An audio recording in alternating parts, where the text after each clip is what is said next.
Muy buenas tardes, estimados amigos de Práctica Test. Una vez más nos volvemos a reencontrar acá en la plataforma para revisar el libro del nuevo conductor profesional.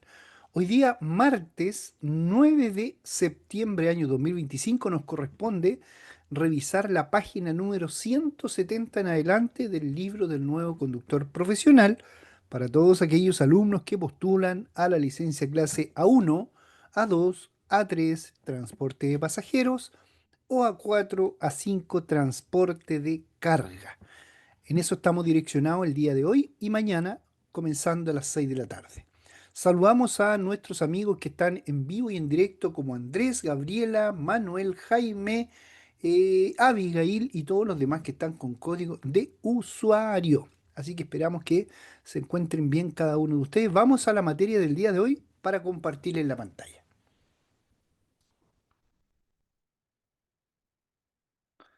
Ya,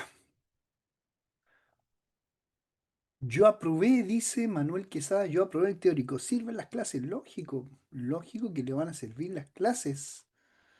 Esto sirve para todo. Para todos, es más, lo que nos toca ver hoy día, podríamos decir que si hay algún alumno clase B conectado, también le va a servir.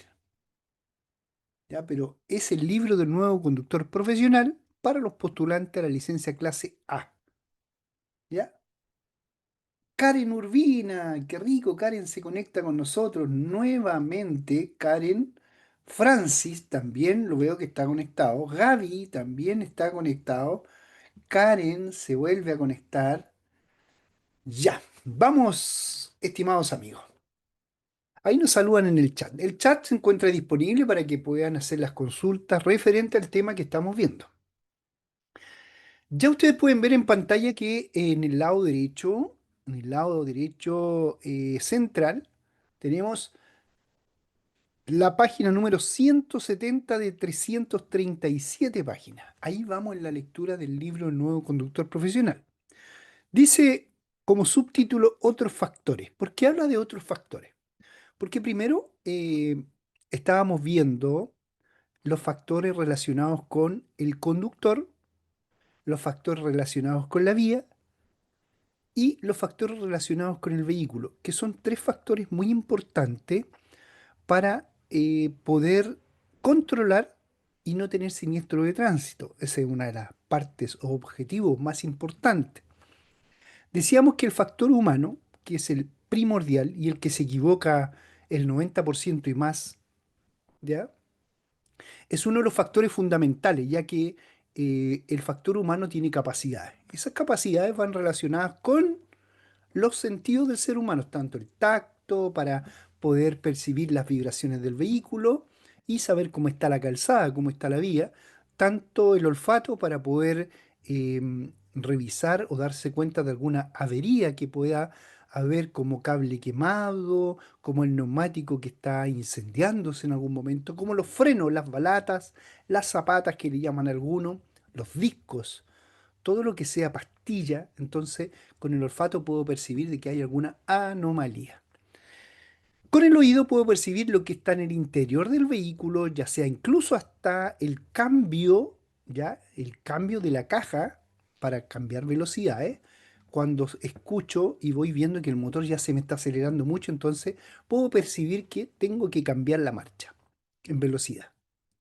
Y también en lo externo puedo también percibir las velocidades de los otros vehículos, las bocinas, las sirenas de los vehículos de emergencia, etcétera, etcétera. Pero hay uno que es más importante que todos estos, que es la recopilación de información a través de la vista.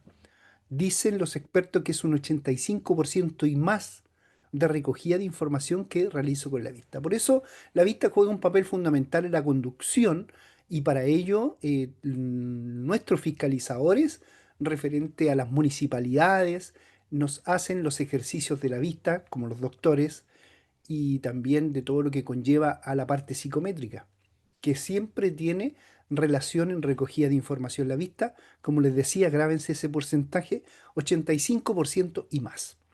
Bueno, dentro de eso, también hay siniestros de tránsito que van derivados del vehículo. Dicen el libro Nuevo Conductor Profesional y los expertos que más o menos un 2%, no es mucho, porque uno tiene siniestro por fallas del vehículo, la mayoría es por falla humana. Y la otra por falla de la vía, que debe ser un porcentaje muy mínimo, ya que si la vía está mala yo tengo que darme cuenta por las vibraciones. Al fin y al cabo, el que tiene la culpa en todo esto siempre va a ser el conductor, ¿cierto? Nosotros lo sabemos, porque al fin y al cabo por eso ya no se llaman accidentes de tránsito, sino que se llaman siniestros de tránsito.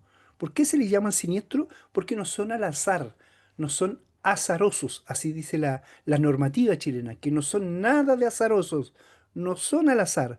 O sea, hay estadísticas de que aumentan los siniestros de tránsito con lluvia, en las intersecciones de la zona urbana, en las autopistas hay más fallecidos, hay más siniestro en la zona urbana que en la zona rural, pero los siniestros que se producen en la zona rural son lamentablemente con fallecidos mayores que en la zona urbana porque tienen un límite de velocidad mayor, ¿cierto?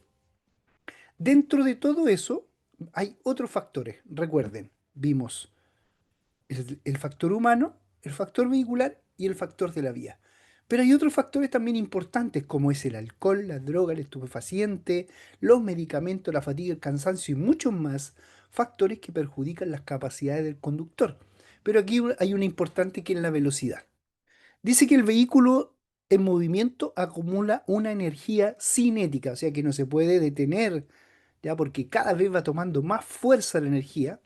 ¿Está en función de qué? Del peso, de la masa, de la velocidad. Si la velocidad se multiplica por 2, aquí nos está dando una luz de lo que es la distancia reacción y distancia frenado. Dice, si la velocidad se multiplica por 2, la energía cinética lo va a hacer por 4. Por eso cuando uno nos duplica la velocidad, la reacción va a ser por 2 y el frenado va a ser por 4. Eso es lo que nos está diciendo acá.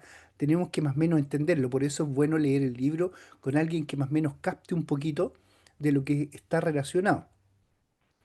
Dice que por lo que se va a necesitar aproximadamente 4 veces más espacio para poder detener el vehículo.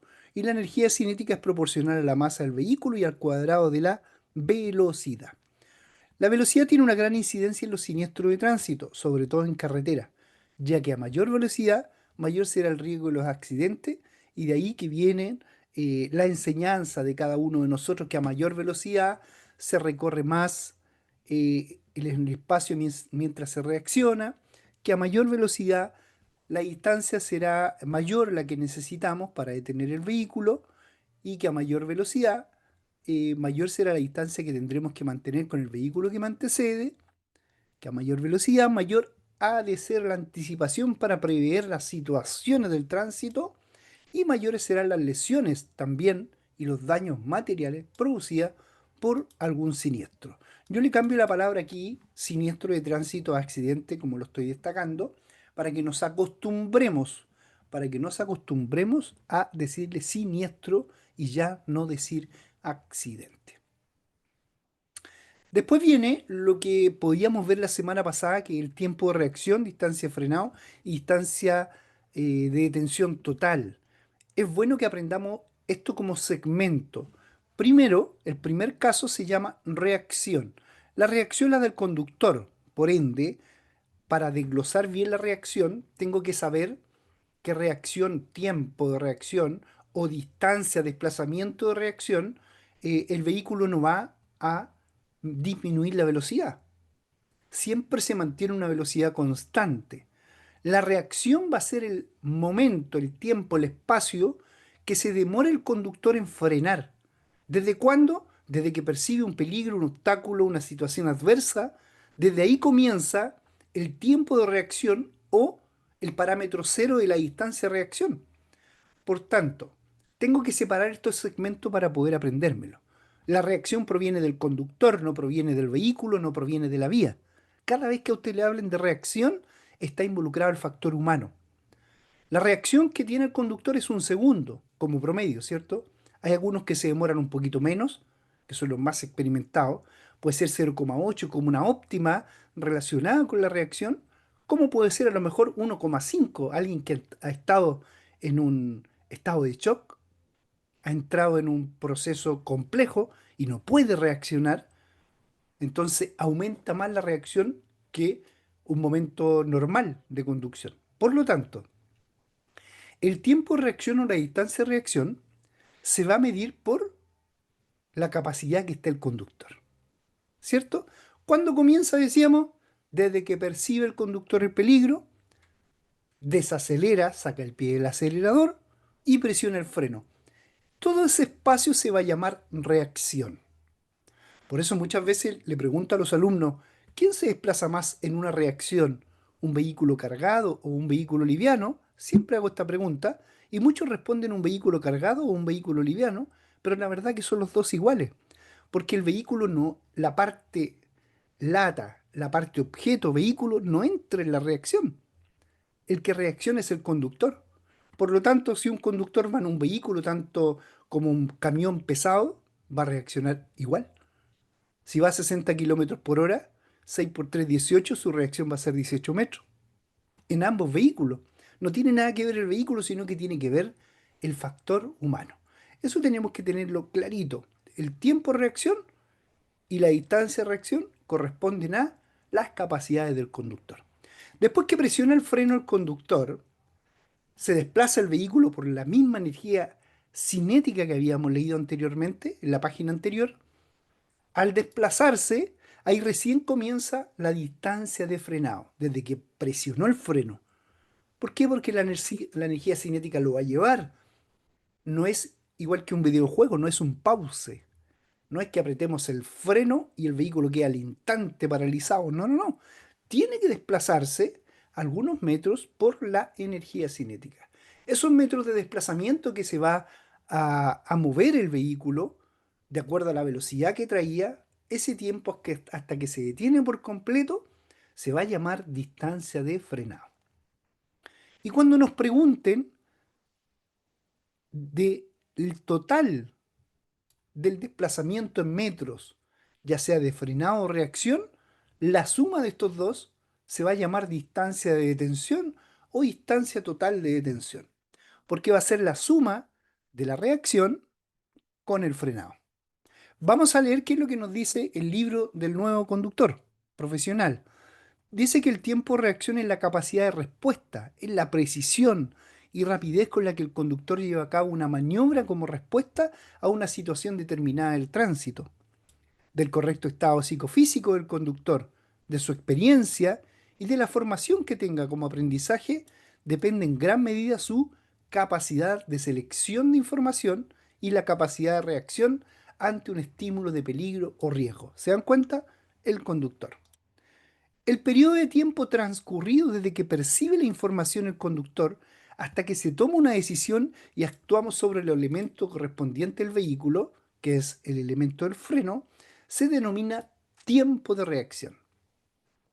En el caso de un conductor experimentado y con una buena capacidad de reacción o de un tiempo de reacción, es aproximadamente un segundo. El tiempo de reacción depende de cada persona, pudiendo variar, pregunta de examen, pudiendo variar incluso en una misma persona, según las circunstancias del momento, las características, el estado de ánimo o el estado psicofísico del conductor, tal como nos dice el libro del nuevo conductor profesional. Ojo con esto, durante el tiempo de reacción, el vehículo continúa su misma trayectoria y a la misma velocidad hacia el riesgo detectado, no disminuye la velocidad. ¿Se entiende? Kesnel, vamos a leer el chat. Nos dice, Franci también nos saluda, buenas tardes. Manuel Quesada dice que le sirvió caleta, dice él en el chat del curso.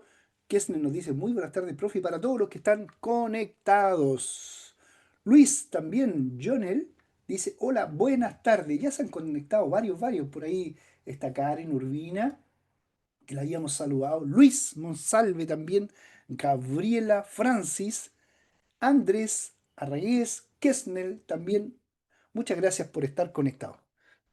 Cuando se es principiante se reacciona más lento. Sí, sí, Francis.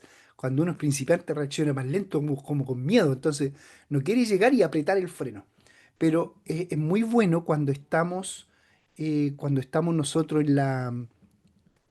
cuando estamos en la reactímetro en la municipalidad, nos damos cuenta que el frenado es pero totalmente rápido.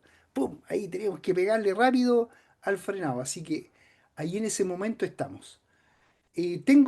Mañana, dice Luis, tengo el examen teórico. Mañana tenemos el examen teórico de Luis. Así que esperamos que a Luis le vaya bien mañana en el examen teórico. A Francis también, que está conectado en pantalla. Esperamos que le vaya bien a Luis.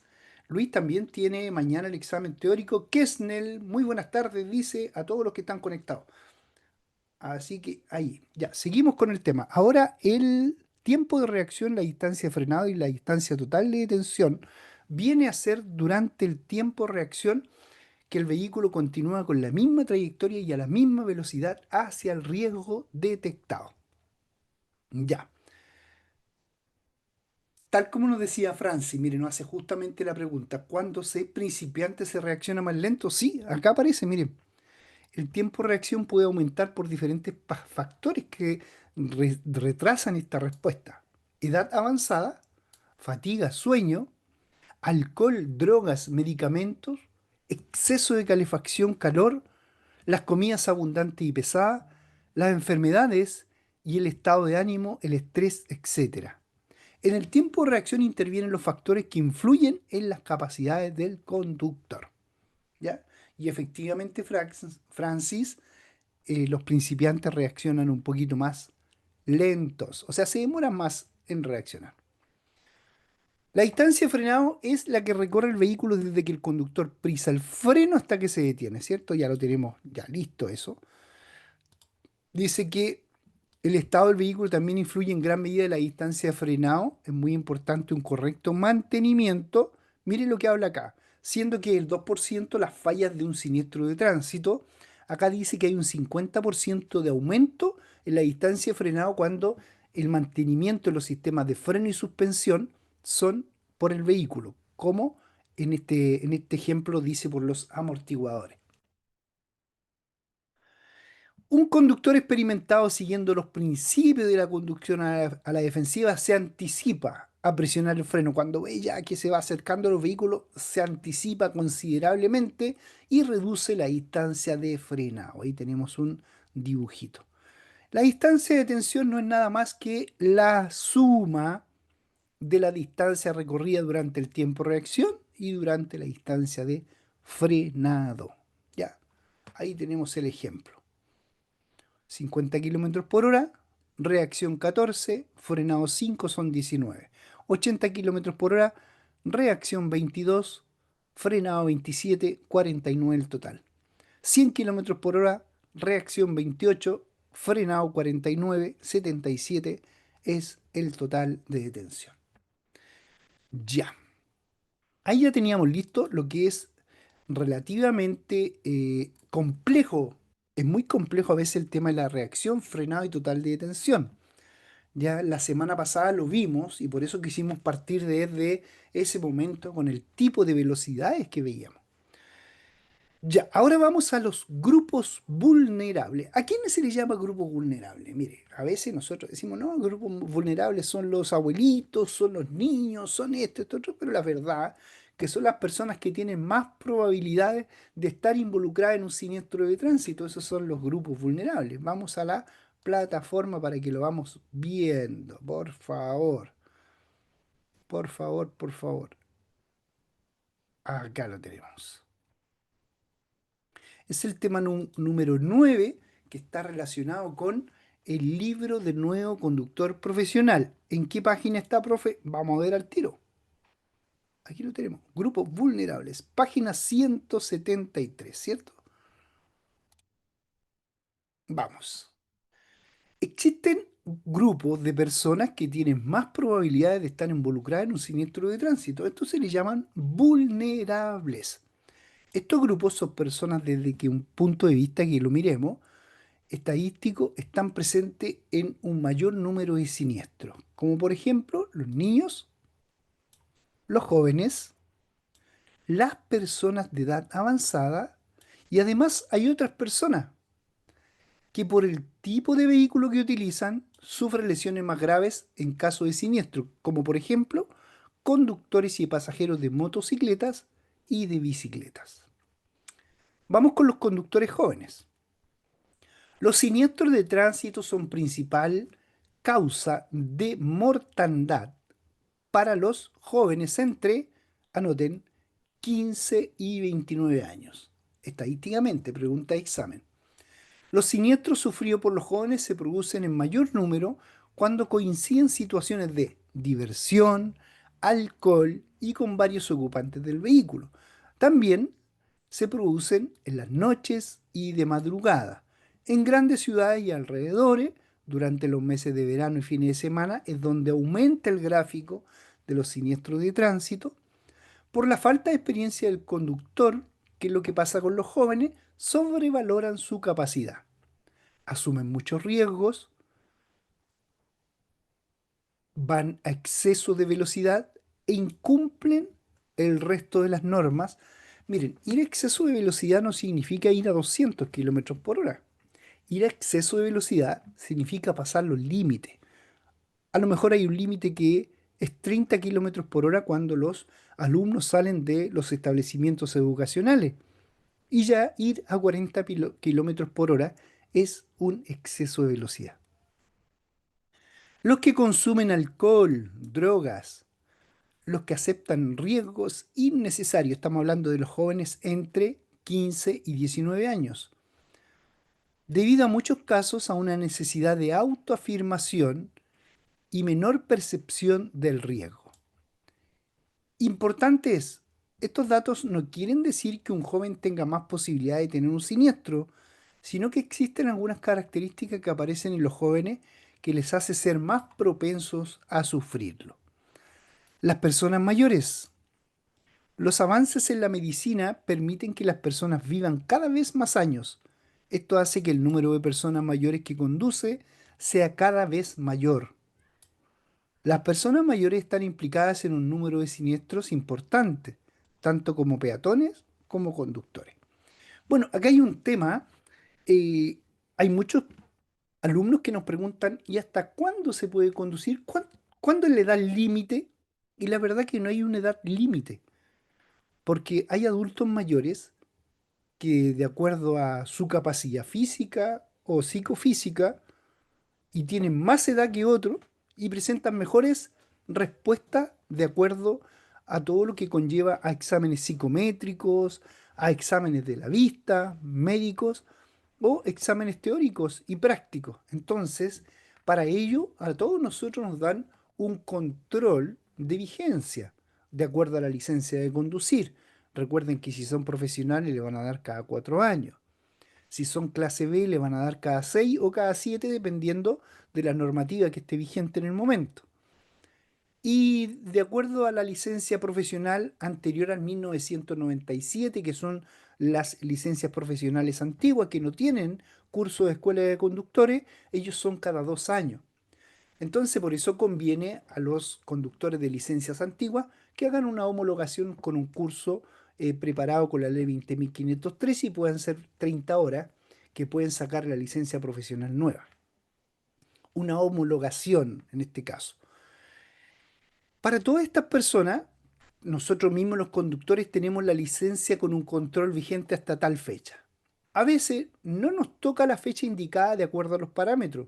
A veces nos encuentran muy corto de la vista, a veces nos encuentran que no estamos reaccionando de la mejor forma, o nuestras capacidades psicométricas como para llevar la tijera, o a lo mejor hacer algún tipo de maniobra en lo que son los exámenes psicométricos, estoy fallando un poquito. Entonces, ¿qué determina el doctor en este caso, o los fiscalizadores? Dicen, no, ¿sabe qué? Usted debería darle 4 años y le voy a dar 2 y voy a empezar a examinarlo. Entonces ahí ya ven que las capacidades psicofísicas van disminuyendo en el conductor hasta que se apaga la velita y nos dicen ya no puede conducir. Esa es la vigencia de la licencia de conducir para que ustedes lo sepan. Ya, vamos a indicar qué es lo que dice de acuerdo a los jóvenes. Es muy importante para todos los conductores, pero va directamente a los jóvenes que debemos ser tolerantes y respetuosos, pues pueden tener más siniestros en situaciones complejas que exigen una respuesta rápida como intersecciones de las vías, incorporaciones como son las rotondas, los flujos convergentes, ingreso a autopistas, salida de las vías donde se circule a gran velocidad. El principal problema que tienen los conductores jóvenes son la pérdida de capacidades psicofísicas que les puede impedir conducir con seguridad.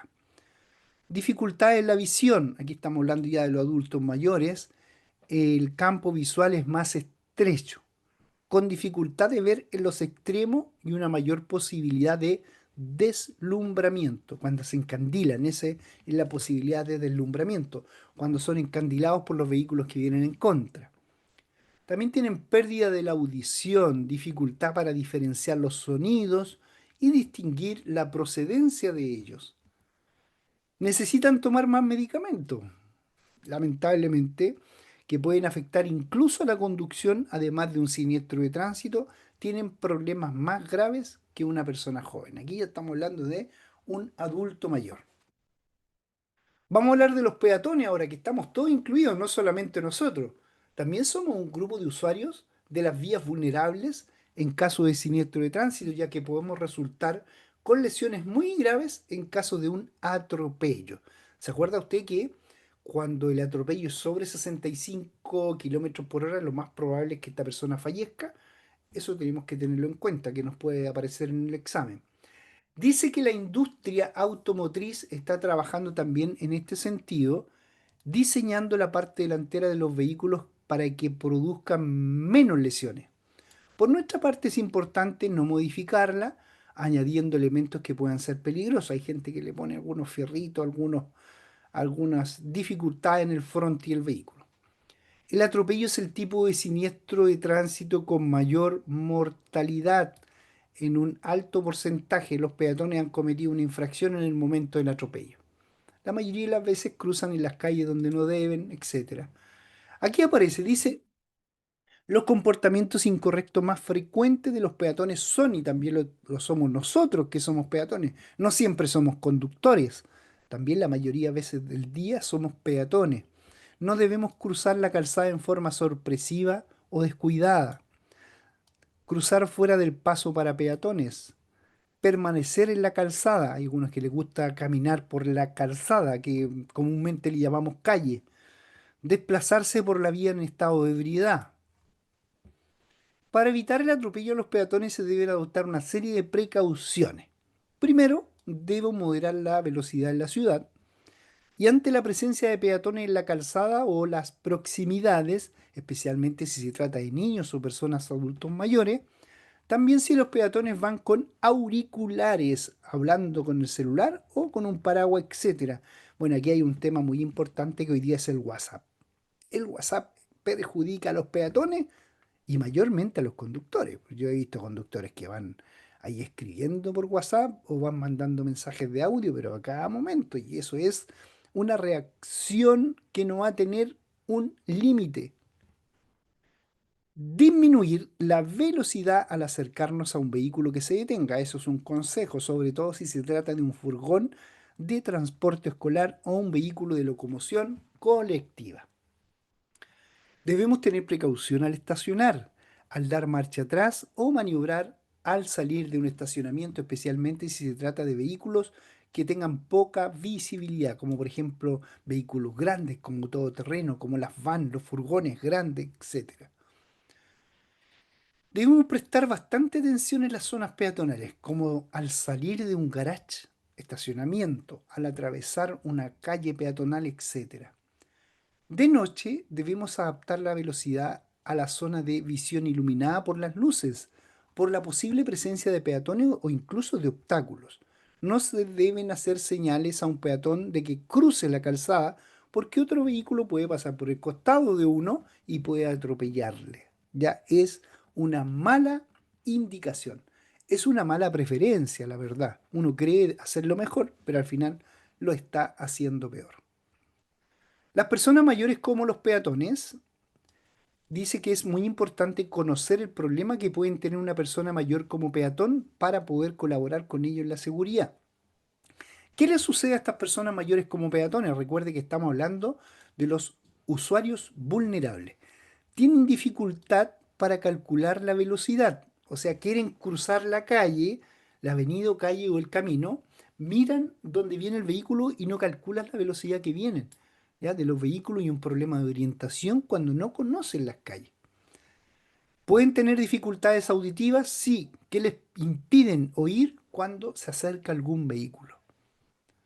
Pueden tener dificultades visuales, que no les permiten apreciar los colores incluso del semáforo y la calzada si es muy ancha, ¿para qué decirlo? Les cuesta incluso llegar al otro costado, al extremo. Si tienen limitaciones físicas, pueden tener problemas para cruzar una calle, soleras altas, calzadas muy anchas, etcétera. Suelen tener más siniestros cuando van solas que cuando van acompañadas, por ejemplo, con los niños a su cargo. Vamos a hablar ahora de los niños como peatones. También es una preocupación muy grande que debemos tener nosotros los conductores, ya que estos niños a veces se esconden dentro de los vehículos, ya cuando vamos en la vía pública. Recuerde que el niño no le teme al peligro porque no tiene esa percepción. Mire lo que dice el libro El nuevo conductor profesional. Vamos a ver en qué página vamos para que nos vamos adaptando, chiquillos. A ver.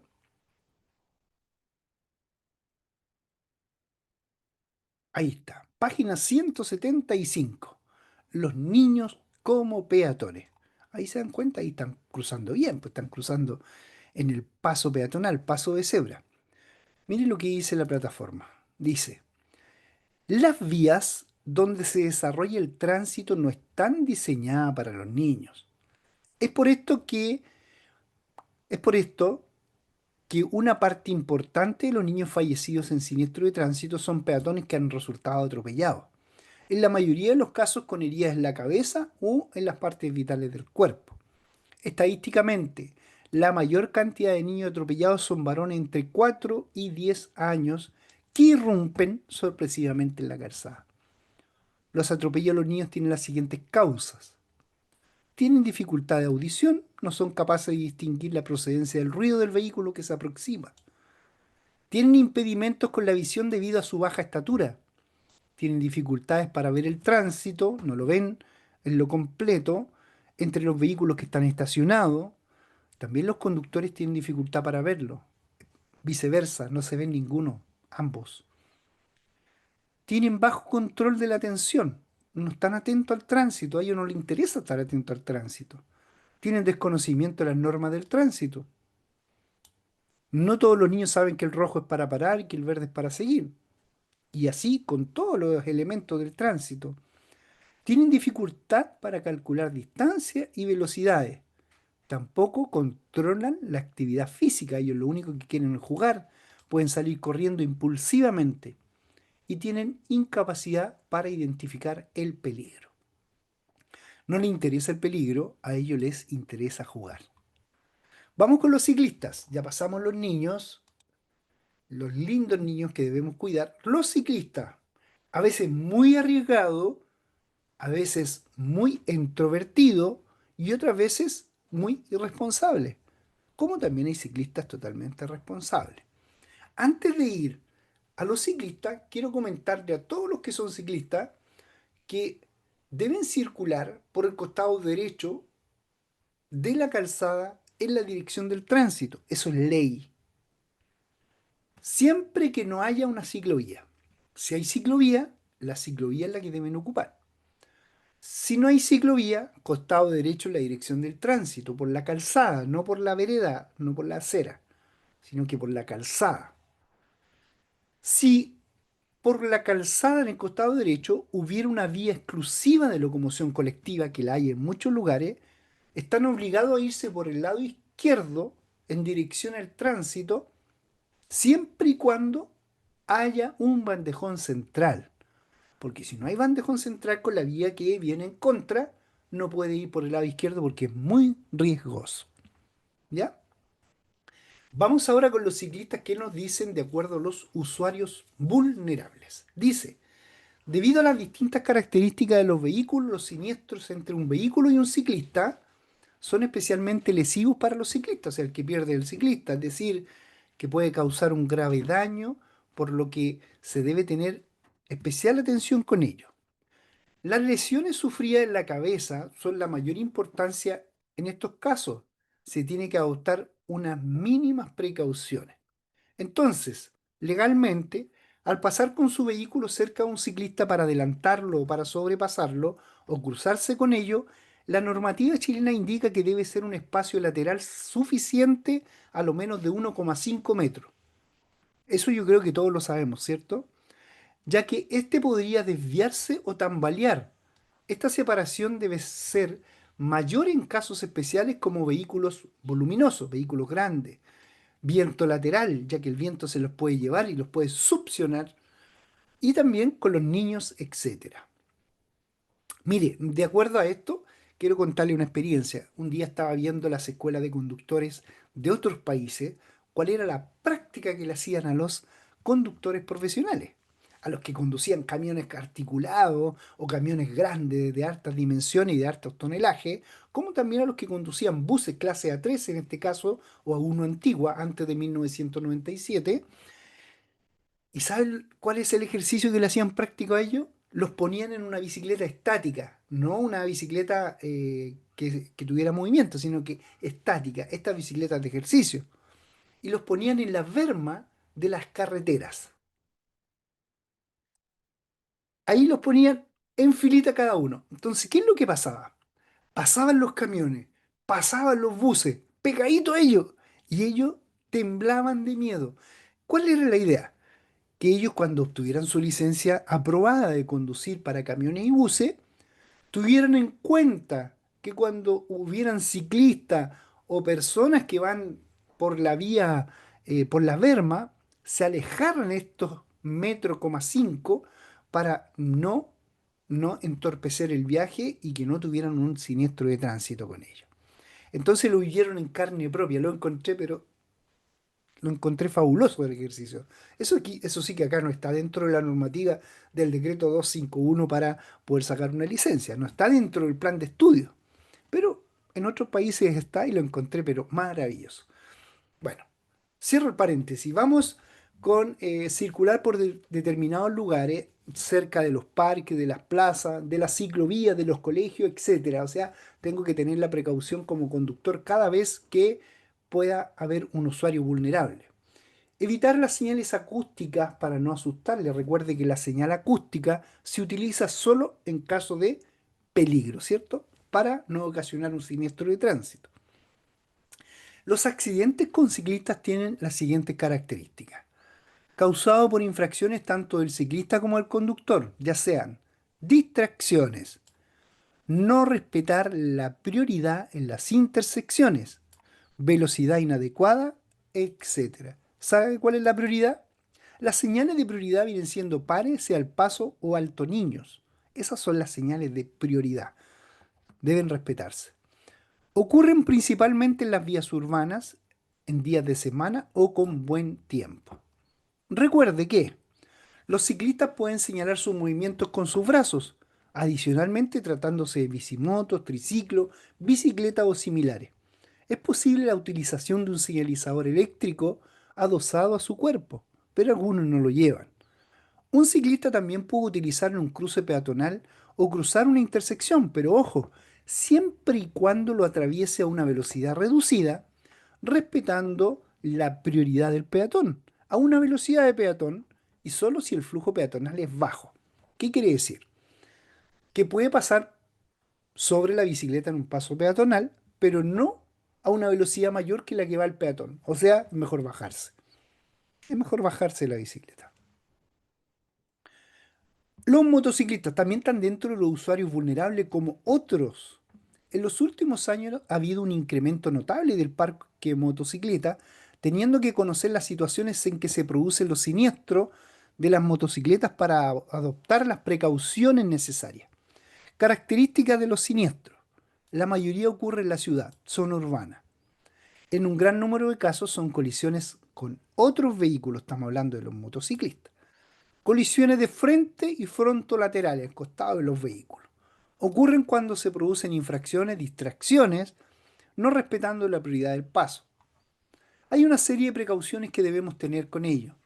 Respetar la prioridad, mantener una especial atención, mantener una distancia de seguridad adecuada, tanto frontal como lateral, y circular en paralelo con cualquier vehículo de dos ruedas. Triciclos motorizados de carga. Los famosos triciclos. Alguno me puede decir, oiga, profe, ¿esto no tiene licencia de conducir? ¿No? ¿No tienen alguna licencia de conducir? Mm, mm. ¿Por qué no tienen licencia de conducir? Porque no van más allá de 40 kilómetros por hora y no tienen más de 50 centímetros cúbicos su motor. Entonces, no necesitan licencia de conducir. Ay, ay, ay. Así es nuestra legalidad, pero tengo que decírselo. Cuando se encuentre con uno de estos vehículos, prepárese para reducir la velocidad. Por favor, recuerde que más del 90% no tiene licencia. Estos vehículos podrían no alcanzar velocidades mayores de 45 kilómetros por hora porque están hechos para no tener licencia. Recuerde guardar una distancia prudente con ellos. Si quiere sobrepasarlo o adelantarlo, debe esperar a que no venga ningún otro vehículo por la pista izquierda con el fin de realizar esta maniobra de forma segura. O sea, la verdad de las cosas, con los triciclos motorizados de carga, estos que tienen tres ruedas, usted duplique la, duplique la advertencia o peligro, duplique la conducción a la defensiva. Manténgase con una buena distancia lateral mientras efectúa el sobrepaso o adelantamiento. Tenga la precaución de que la persona que conduce triciclo motorizado de carga puede no conocer bien las reglas del tránsito. O sea, aquí lo dicen, pero no quieren decir procure tener mucho cuidado porque lo más probable es que no tenga licencia. Número 10. Ya, las responsabilidades por los siniestros de tránsito las vamos a ver mañana para no mezclar a los usuarios vulnerables con un tema de legalidad con los casos de presunción de responsabilidad de acuerdo al DFL1, al texto refundido de la ley 18.290, ¿ya? Porque así nos vamos uno por uno y las vamos desglosando. Entonces, vamos a ir ahora a un examen de unas 20 preguntitas a ver cómo andamos y así se van a descansar. Kesnel, tenemos en pantalla en vivo, en directo, Andrés, Francis, Gabriela, Karen Urbina, Luis Monsalve y Luis Jonel, ¿cierto? Luis, ¿de dónde es Luis Jonel? ¿Mm? ¿De qué lado es? Me suena el segundo apellido de él. A ver, a ver qué nos dice. De Calama, mire, pero muy bien. De Calama. Sí, me parecía para el sector norte, ¿cierto? Vamos, chiquillos, dice Luis Jones de la segunda. Mire, pues, Luis Jones. Vamos con el examen que tenemos que ver ahora mismito referente a lo que hemos pasado. Legislación de tránsito, test. Modo de aprendizaje para que las vamos revisando una por una. Bajamos el zoom del contenido para que podamos ir revisándola una vez que la vamos leyendo. Ya, para ustedes. ¿Qué es un eje de calzada? Letra A. Será una línea longitudinal formada por la prolongación de las líneas de edificación. Será una línea longitudinal de marcado imaginaria que determina las áreas con sentido de tránsito opuesto. O será una línea perpendicular a la calzada de marcado imaginaria que determina las áreas con sentido de tránsito opuesto. Karen, letra B. Luis Jonel, letra B. Kesnel, letra B. Vamos revisando inmediatamente. Andrés también va por la B. Correcto. Es bueno conocer esta definición que aparece en el artículo 2. Es muy bueno. ¿Por qué? Miren, este es un eje de calzada, ¿cierto? Si hubieran estas dos pistas en el mismo sentido, ya no habría eje de calzada. Pero donde dice que hay eje de calzada, eso quiere decir que las pistas son de sentidos contrarios. Mire, área con sentido de tránsito opuesto. Cuando es sentido de tránsito opuesto, existe el eje de calzada. Así que usted me podría preguntar, ¿y en la autopista, cuando van todas las pistas en el mismo sentido, eso quiere decir que no hay eje de calzada? Efectivamente, no hay eje de calzada. El eje de la calzada solamente hay cuando hay tránsitos contrarios u opuestos, como dice acá la letra B. Vamos con la número 2. Causar la muerte de una persona a consecuencia de conducir en estado de ebriedad se sanciona con, recuerde, estado de ebriedad no es lo mismo que eh, estado de ebriedad ya es de 0,8 hacia arriba, 0,79, 0,8 hacia arriba. Ya no es lo mismo que bajo la influencia del alcohol. Letra A dice todas las mencionadas, multas, inhabilidad de por vida, una pena de presidio que llega a los 5 años. Letra A, letra C, inhabilidad de por vida. Letra C, letra A. Vamos con la letra A. Y esa es la correcta, porque todas las que están mencionadas van en consecuencia de conducir con estado de ebriedad si causa la muerte a alguien. Algo me decía por acá Kesnel, profe, al practicar mucho, rendir mi examen de práctica test, eso me ayuda a rendir un buen examen en la MUNI. Sí, efectivamente, practique bastante y así va a ir tomando más conocimiento de todas las sinfines de preguntas que hay en la municipalidad. Vamos con la número 3. Son considerados vehículos de emergencia, letra A, los de cuerpo bombero, ambulancia, instituciones fiscales, establecimientos particulares que tengan respectivo permiso otorgado por la autoridad competente. Carabineros de Chile, investigaciones o la letra C, todas las mencionadas. Kesnel, Luis, Andrés, Karen, todas las mencionadas. Vamos con la número 4. ¿Qué referencia debe tomarse en cuenta para regular la altura del apoyacabeza? Letra A, la comodidad del conductor, el tamaño del asiento o la parte superior del apoyacabeza debe coincidir con la parte más alta de tu cabeza. C, letra C, van todos con la letra C. Correcto. Vamos con la número 5. ¿En qué vamos rapidito? ¿Cómo puede usted, en forma aproximada, saber la distancia en metros que recorre su vehículo por segundo, multiplicando el segundo dígito de la velocidad por 3, letra A, letra B, multiplicando el primer dígito de la velocidad por 3, letra C, multiplicando el primer dígito de la velocidad por 5? Letra B nos dice Karen, Urbina, Francis, Luis, Jonel, Kesnel, Andrés, letra B, 3 por 3. Número 6. Pregunta, ¿cuándo se puede hacer uso del aparato sonoro en zona rural? Letra A, al llegar a curva, letra B, solo para prevenir un siniestro, letra C, al entrar a un túnel. B, van todos por la B. Va Andrés, Francis, Karen, Kesnel, Luis, van por la B. Correcta la respuesta. Pregunta adicional a esto. Un vehículo de emergencia que concurre a un llamado de urgencia podrá hacer uso del aparato sonoro dentro de un túnel. Estamos hablando de un vehículo de emergencia. Podrá hacer uso de su aparato sonoro dentro de un túnel. Luis nos dice no, Andrés no, Kessner no, Karen no. Muy bien la respuesta. No puede, aunque sea vehículo de emergencia. Francis, no. Número 7.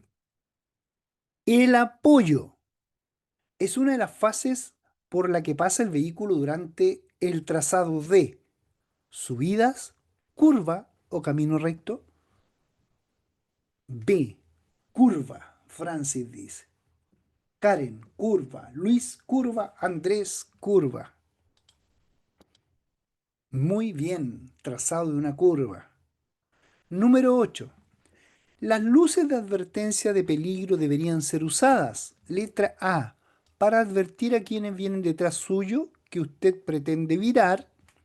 B, cuando estaciona en doble fila respecto a otro vehículo estacionado junto a la cuneta.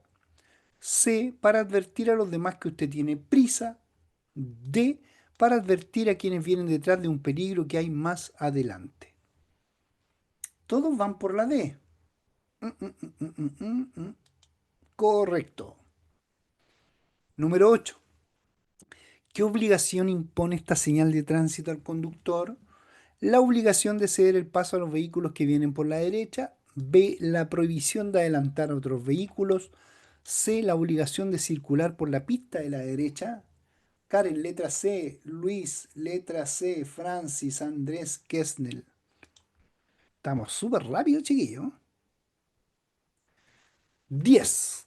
Línea de detención de vehículos es. Letra A. Parte una vía destinada al uso de vehículos y animales.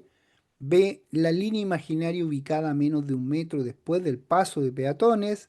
C. La línea transversal a la calzada, demarcada imaginaria ubicada antes de un paso para peatones de una intersección. O letra D. El paso de cebra. No se equivocan, todo en letra C. Vamos con la número 11. Todos los vehículos motorizados y sus remolques deben contar con un SOAP, el cual cubre hasta un cierto monto de lesiones corporales y médicos de cualquier afectado en un accidente en que participe el vehículo asegurado. B. De las personas que viajan en el vehículo del accidente. C. Del conductor del vehículo. A. Va Karen por la A, Andrés, Luis, Francis y Kensnel van por la A. Correcto, número 12. ¿Cuál afirmación es verdadera en relación a las velocidades máximas permitidas en zonas rurales? Letra A. Los buses, camiones y vehículos de transporte escolar no deben circular a más de 90, ni los buses interurbanos a más de 100. B. Los buses, camiones y vehículos de transporte a más de 80 y los buses interurbanos a 110. Buses, vehículos de transporte escolar a más de 100 y 120 los demás. O sea, letra A es la correcta, ¿cierto? Correcto, todos bien. Estamos súper. ¿Y quiénes son los vehículos a más de, dice, transporte escolar 90, interurbano 100? Y los que... Y en la zona urbana los vehículos livianos, ¿a cuánto conducen los vehículos livianos como límite de velocidad en zona rural? ¿Qué es en el 120? Zona rural, Luis. Luis dice 50, la urbana es 50, pero estamos hablando de rural. Kessner dice 120. ¿Cuánto es el límite para los vehículos livianos en zona rural? A ver, ¿quién más? Luis 120. Kessner 120. Karen 100. Andrés 120. Ay, ay, ay. Máxima permitida, sí, la máxima permitida. Cuando no hay ninguna señal de tránsito que me restrinja la velocidad, hay una máxima permitida legal que está en el artículo 148 al 150 de la ley 18.290. ¿Cuáles serían para los vehículos livianos? Cuando se habla de vehículo liviano, se habla un vehículo menor de 3.860 kilos.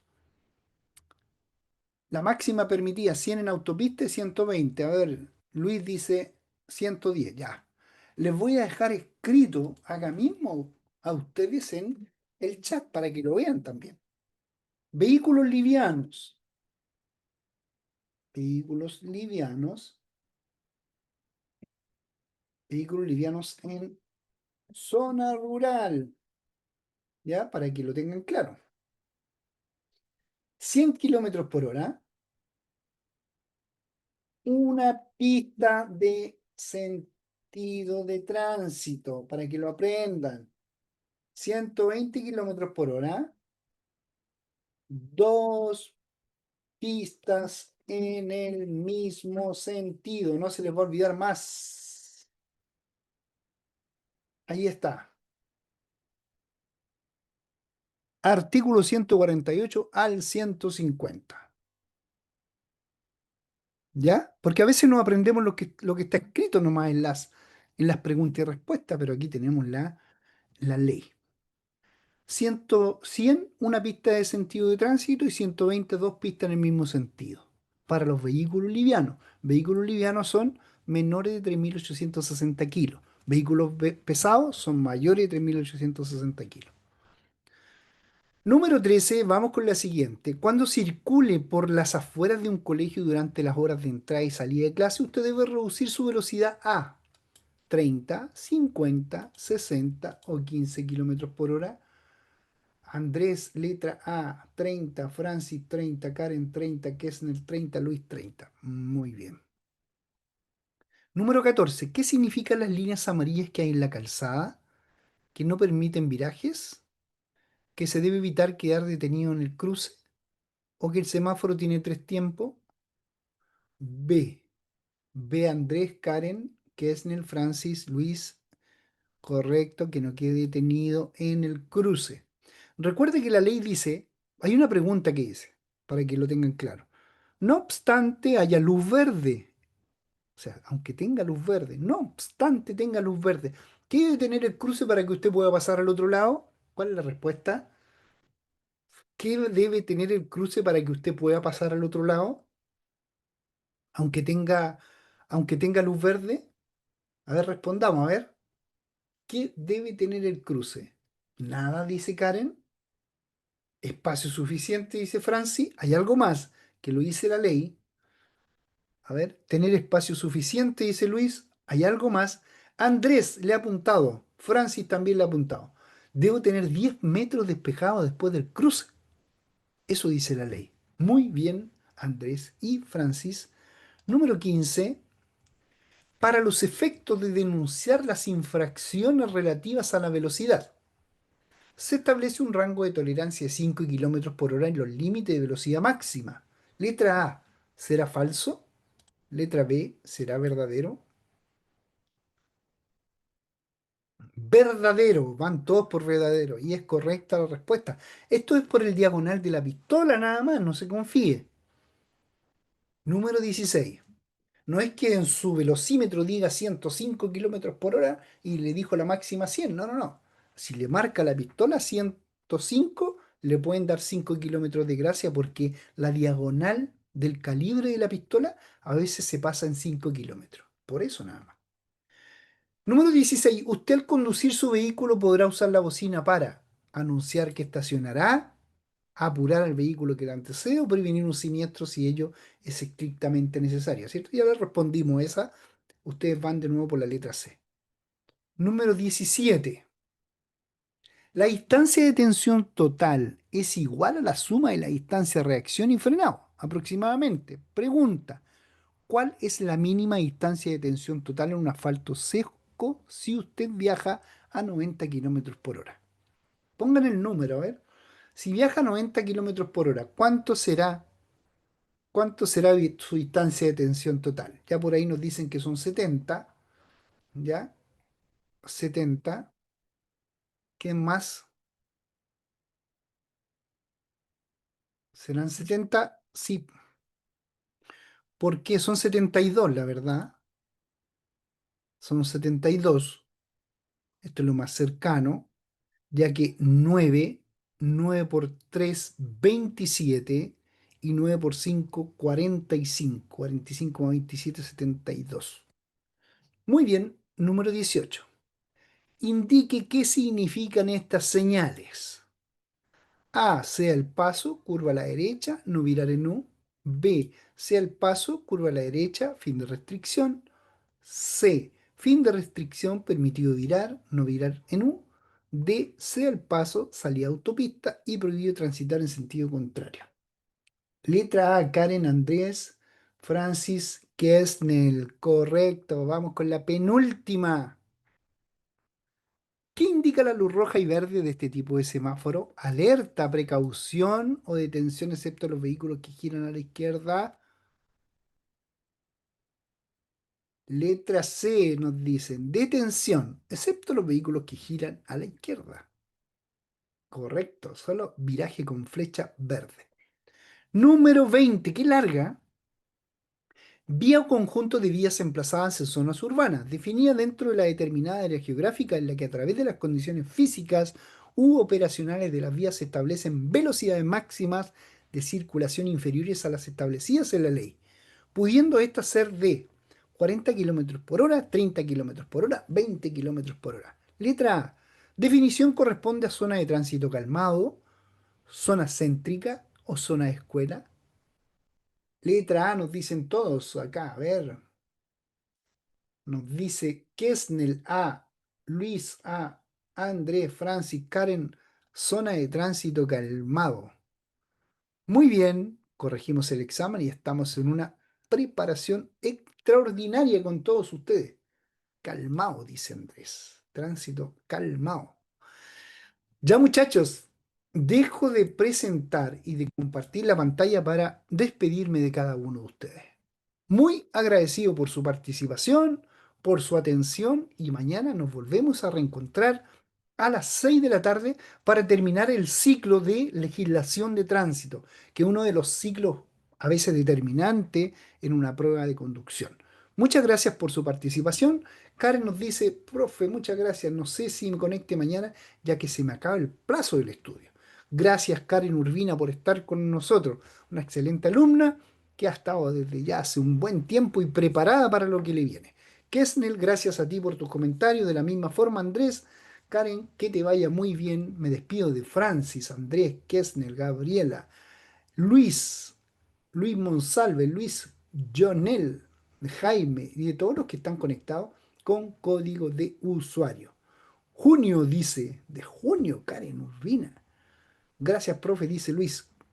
Que tengan un muy buen descanso, estimados amigos de Práctica Test. Nos reencontramos mañana desde las 6 de la tarde, martes y miércoles.